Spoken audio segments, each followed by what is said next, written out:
মানে আমি আপনার ছোট মেয়ে ধরিত্রীকে আমার পুত্রবধূ করতে চাই দাদা।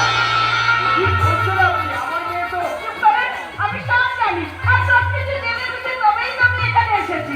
বলুন দাদা, আপনার যদি কোনো আপত্তি না থাকে তাহলে আমি আপনার কাছে আপনার কাছে ভিক্ষা চাইছি।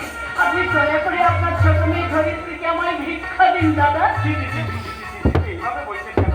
এটা আমার পরম সৌভাগ্য, কিন্তু বড় মেয়ে পূজা থাকতে ছোট মেয়ে ধরিত্রী দিয়ে আপনার বড় মেয়ের পাত্র ঠিক করে তবেই তো আমি এখানে এসেছি। তরুণ, এই তরুণ! বড় মেয়ের পাত্র কি বলছেন আপনি? উনি একদম ঠিক কথাই বলছেন। আমার তো মানে, তাই উনি আমার মা। মায়ের কথাই আমার কথা। তবে পূজার যদি কোনো আপত্তি না থাকে। বাবা, আমি চলি। যাবে কি না? দিদিভাই, আপনারা না মিষ্টি দিয়েই শুরু হোক মিষ্টি সম্বন্ধে সূচনা।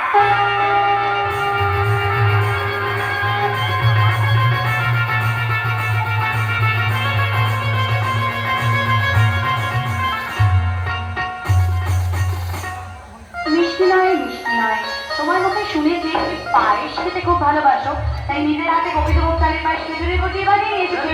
কিন্তু পায়েস তো শেষ করে খায়, আমাকে প্রথম পাতের খাবারটা খেতে ইচ্ছে করছে, প্রথম পাতের খাবারটা কি পাবো?